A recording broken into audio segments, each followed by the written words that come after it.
할렐루야. 2021년 6월 7일 아침 기도회를 시작하겠습니다. 말씀을 통해서 하나님을 만나고 오늘도 주님과 동행하는 우리 성도님들 되시기 바랍니다.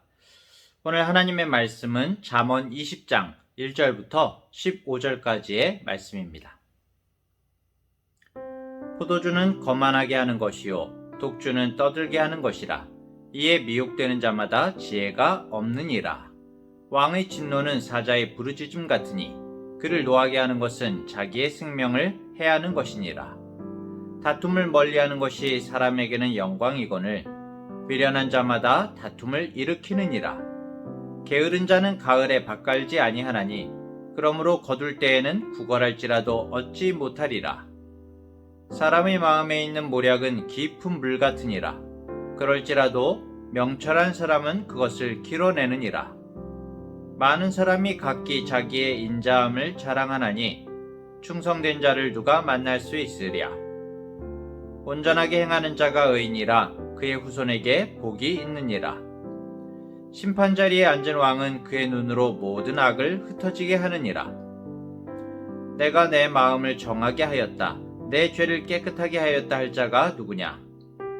한결같지 않은 저울추와 한결같지 않은 되는 다 여호와께서 미워하시느니라. 비록 아이라도 자기의 동작으로 자기 품행이 청결한 여부와 정직한 여부를 나타내느니라. 듣는 귀와 보는 눈은 다 여호와께서 지으신 것이니라. 너는 잠자기를 좋아하지 말라. 네가 빈궁하게 될까 두려우니라. 네 눈을 뜨라. 그리하면 양식이 족하리라. 물건을 사는 자가 좋지 못하다 하다가 돌아간 후에는 자랑하느니라. 세상에 금도 있고 진주도 많거니와 지혜로운 입술이 더욱 귀한 보배니라. 아멘. 오늘도 잠언의 말씀이 계속 이어집니다. 우리가 이 잠언 말씀을 읽으면 몇 가지 의아한 부분이 있는데요. 먼저 이 한 구절 한 구절 의미는 참 이렇게 알 수가 있는데 전체를 하나로 이해하기가 쉽지 않죠. 이번 장에서는 무슨 말씀을 하고 있는가 하도 하고 이렇게 좀 곰곰이 생각해도 그 주제가 하나로 꿰어지지 않는 경우가 많습니다. 그래서 이 말씀을 전하는 사람도 좀 어렵죠. 시간 관계상 이 전체를 일일이 살필 수가 없기 때문이기도 하고 그러면서도 이 단락에서 주시는 하나님의 메시지를 드러내야 하기 때문입니다. 또 의아한 것 한 가지는 이 잠언 성경이 사실 우리가 익히 알고 있는 다른 성경들에 비해서 어떤 구속사적인 메시아 또 이 언약을 드러내는 부분이 약하지 않나 그런 생각이 든다는 겁니다. 오히려 예수님을 믿지 않는 사람들이라도 이렇게 봤을 때 쉽게 공감하고 받아들일 수 있을 만한 어떤 삶의 경험을 통한 통찰력 또 인생의 지혜를 이야기하는 그런 글로 이렇게 볼 수 있지 않나. 이것을 하나님의 말씀으로 받을 수 있을까 하는 고민을 하게 된다는 것이죠. 하지만 이 잠언서를 우리가 기도하면서 제대로 읽기 시작하면은 오히려 이 다양한 말씀 가운데에도 하나님께서 가르치시는 지혜자와 또 어리석은 자의 방향과 속성을 하나로 꿰뚫고 있는 그 메시지를 우리가 볼 수 있다는 것입니다. 또 우리 인간들을 나타내는 유한하고 미련한 자들의 삶과 그 일상을 돌아봄으로써 그와 비교되는 하나님의 그 영원하심 그리고 지혜를 바라볼 수 있게 된다는 것이죠. 굉장히 일반적인 삶의 현장에서 드러나는 하나님의 지혜를 발견하고 이해할 수 있다는 점에서 사실 우리 하나님의 계시가 어떤 설교자나 그런 부분들, 설교자들의 입을 통해서만 주어지는 것이 아니라 우리들 삶의 자리에서도 사실은 주님의 모든 1차적인 계시가 나타나고 있는 것이거든요. 그런 면에서 우리들의 신앙을 어떤 교회 예배당 울타리안이 아니라 우리가 대부분의 시간을 보내고 있는 직장이나 가정, 학교, 그리고 사람들과의 관계에서 어떻게 하나님의 지혜를 구현하고 구체적으로 하나님의 말씀을 적용할 수 있는지를 말씀하고 있는 점에서 잠언은 굉장히 이질적이지 않은 분명한 하나님의 말씀이라고 할 수가 있는 것입니다. 자, 먼저 2절과 8절을 볼까요? 왕의 진노는 사자의 부르짖음 같으니 그를 노하게 하는 것은 자기의 생명을 해하는 것이니라. 또 심판자리에 앉은 왕은 그의 눈으로 모든 악을 흩어지게 하느니라. 네. 왕의 화냄은 사자의 부르짖음과 같다고 말합니다. 우리는 잘못된 모습과 선택으로 왕을 진노하게 할 수가 있다는 것이죠. 만약 왕이 진노하면은 자기 생명을 해치는 것과 같다고 말합니다. 사랑하는 성도 여러분, 우리가 화를 내지 않게 해야 할 왕이 어디 계실까요? 지금 왕이 어디 계실까요? 바로 하나님이시죠. 하나님은 정말 오래 참으시고 인자하신 분입니다. 하지만 분명한 것은 심판의 때, 모든 것을 결산하는 때가 있다는 것입니다. 참된 지혜는 살아계신 하나님 앞에서 정말 하나님의 눈치를 보며 하나님과 동행하는 것입니다. 어떻게 하면 왕의 마음을 기쁘게 할 수 있을지 날마다 왕에게 묻고 힘쓰는 우리 성도님들 되시기를 바랍니다. 이 2절에 맞춰서 생각한다면은 어리석은 자는 왕의 진노를 부르고 지혜로운 자는 왕의 칭찬을 얻는다고 볼 수가 있겠는데요. 그런 면에서 어리석음과 지혜로움의 여러 말씀들을 살펴보자면요. 1절을 보면요. 포도주는 거만하게 하는 것이요 독주는 떠들게 하는 것이라. 이에 미혹되는 자마다 지혜가 없느니라. 이렇게 말씀하고 있습니다. 사실 이 음주의 문제는 두고두고 우리 크리스찬들에게 사회생활을 할 때에도 어떤 커다란 걱정거리이기도 하고 딜레마이기도 합니다. 우리나라 선교 초기부터 있었던 그리스도인들의 이 금주 전통은 요즘에는 교회 안에서도 이 다른 견해를 가진 여러 사람들에 의해서 부정되기도 하고 술이 어떤 구원이나 근본적인 신앙의 문제가 아니라 개인의 선택의 문제라는 그런 의견들조차 나오고 있는 그런 현실이죠. 제 주변에 있는 크리스찬 친구들조차도 정말 다양한 생각을 가지고 있습니다. 그런데 모든 부분을 떠나서 우리가 생각해 봐야 할 것은 이 음주의 문제가 우리가 살아가는 생활 속에서 어떤 영향과 모습들을 끼치고 있는지를 돌아보게 됩니다. 요즘 들어서 뉴스를 보면 안타까운 사건 사고가 정말 많이 나오는 것을 보는데요. 상당수의 많은 사건들이 술과 연관성을 띠고 있다는 겁니다. 음주 문제 때문에 귀한 생명들이 허망하게 목숨을 잃은 것은 너무나 이제 직접적인 사건인데요. 뭐냐면은 음주운전이죠. 음주운전. 이건 너무나 직접적인 사건이고 또 각종 폭력과 성범죄, 또 경제적인 문제, 가정 문제들에 술이 직간접적으로 연결된 부분들이 너무나도 흔한 일이라는 것입니다.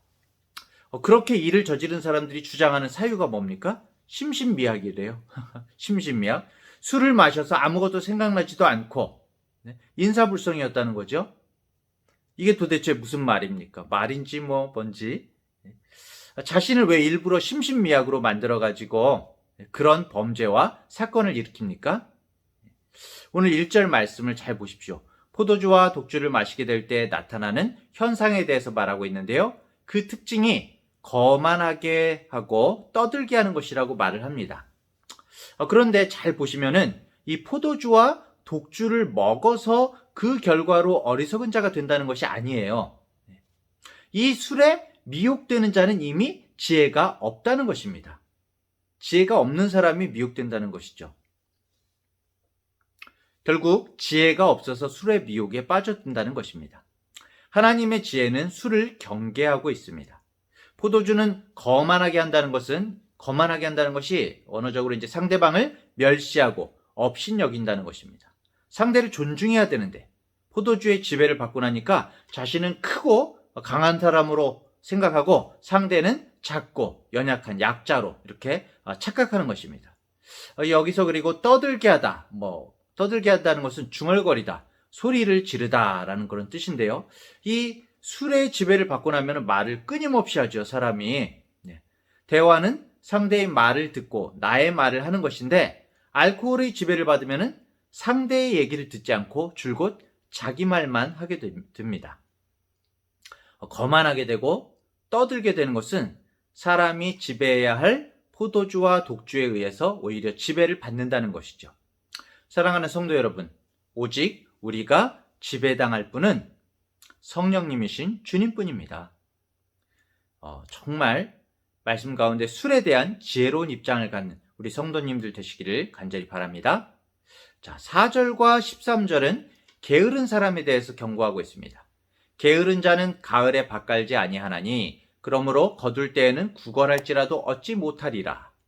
너는 잠자기를 좋아하지 말라. 13절이죠. 네가 빈궁하게 될까 두려우니라. 네 눈을 뜨라. 그리하면 양식이 족하리라. 그렇게 말하고 있습니다. 이 성경에는 약간 문화적 차이가 있죠.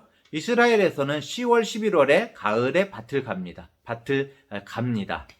그리고 4, 5월 봄에 이제 추수를 하죠. 밀농사가 그렇습니다. 게으른 사람은 다른 사람들이 씨를 뿌릴 때에 사람들을 도와서 함께 씨를 뿌리지 않았기 때문에 거둘 때에도 도움을 받지 못하게 될 것이라고 말하는 것이죠. 이 잠언에는 게으른 자가 악하다고 표현이 됩니다. 악하다. 게으른 자는 평생 정말 수고하여서 소산을 얻게 하신 하나님의 창조 질서를 인정하지 않는 것이고 자신의 삶의 의무를 소홀히 하는 것을 말하는 것입니다. 왕을 화나게 하는 것이죠. 게으름은 정말 자기의 뜻대로 살아가는 어리석은 자인 것입니다. 사실 게으름이라는 것은 하나의 삶의 자세인 것이죠. 게으른 사람은 삶에 대해서 태만합니다. 삶을 소중히 여기지 않습니다. 시간을 아끼지 않습니다. 반면에 이것과는 다른 삶의 자세가 있는데요. 5절을 볼까요? 사람의 마음에 있는 모략은 깊은 물 같으니라. 그럴지라도 명철한 사람은 그것을 길어내느니라. 우리가 이 뼛속 깊이 박혀있는 이 어리석음으로 살게 되면은 거만한 자, 게으른 자의 그 삶의 자세로 인생을 살 수밖에 없지만 우리 마음속의 정말 깊은 곳에 감추어진 샘물 같은 하나님의 지혜와 명철을 구하고 사모하고 정말 부지런히 두레박으로 샘물을 길어내듯이 정말 우리 내부에서부터 하나님의 말씀의 지혜를 길어내기 시작하면은 이 땅에서 하나님을 경외하는 참된 하나님의 백성으로 살아갈 수 있다는 것입니다. 우리 내부에 하나님께서 심어주신 지혜를 길어 올릴 수가 있다는 것이죠. 어떻게 그 지혜를 길어 올릴 수가 있습니까? 네, 삶의 자세가 달라야 한다는 것이죠. 날마다 우직하게 주님과 동행하는 충성스러운 사람이어야 한다는 것입니다. 6절을 보십시오. 많은 사람이 각기 자기의 인자함을 자랑하나니 충성된 자를 누가 만날 수 있으랴. 자, 여기에서의 인자함은 어떤 재능, 기술, 자질을 말하는 겁니다. 많은 사람들이 자신을 드러낼 때에 자신이 얼마나 일을 잘할 수 있는지, 얼마나 재능과 기술이 있는지를 말을 합니다. 하지만 진짜로 사람들이 찾는 사람은 재주 있고 영민한 사람보다도 끝까지 충성스럽고 자신의 소임을 다하는 사람인 것이죠. 시대가 혼란할수록, 세상이 어려울수록 약삭빠르게 움직이는 사람이 성공하는 것처럼 보일수록 그런 때에 더욱 필요한 사람은 충성된 한 사람인 것입니다. 믿을 만한 한 사람인 것이죠. 세상이 혼란할수록 하나님께서 찾으시는 한 사람도 충성스러운 사람, 믿을 만한 사람인 것입니다. 이렇게 충성스러운 사람은 또한 정직한 사람이기도 합니다. 10절과 14절을 볼까요? 한결같지 않은 저울추와 한결같지 않은 되는 다 여호와께서 미워하시느니라. 또 물건을 사는 자가 좋지 못하다 하다가 돌아간 후에는 자랑하느니라. 지금은 저울이 거의 대부분이 이제 전자저울을 많이 쓰죠. 과거에는 이제 가로막대 이제 추를 사용하는 저울이 있었습니다. 본문에서 말하는 저울은 한쪽 접시 위에는 곡식이나 물건을 놓고 반대편 접시에는 이제 무거운 저울추를 두는 저울인 것이죠. 그런데 저울추가 1kg, 2kg, 3kg, 5kg 그렇게 있는데 같은 무게의 추가 한 가지가 아니라 두 가지, 세 가지가 더 여러 가지가 있는 거죠. 같은 1kg인데 어떤 추는 1kg보다 덜 나가고 어떤 추는 1kg보다 더 나가는 것입니다. 상인이 물건을 살 때와 물건을 팔 때에 교묘하게 사람에 따라서 다른 추를 사용하는 것이죠. 하나님께서 진노하실 자세인 것이죠. 왕이 화를 낼 이런 모습인 것입니다. 사람을 대하는 자세를 보면은 하나님을 대하는 자세를 알 수가 있습니다. 눈에 보이는 형제를 아끼고 사랑하지 못한다면은 어떻게 눈에 보이지 않는 하나님을 섬길 수가 있겠습니까? 물건은 파는 사람이 정직해야 한다면은 사는 사람도 정직해야 하는 것이죠. 14절이 바로 이제 사는 모습입니다.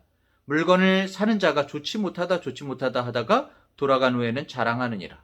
물건을 이제 살려는 사람이 가능한 한 싸게 사기 위해서 이거 물건이 여기가 좋지 않고 저기도 좋지 않고 이렇게 지적하다가 자기가 사고서는 최대한 싸게 이제 사고서는 막 자랑을 한다는 것이죠. 그 물건에 대해서 자랑을 한다는 것입니다.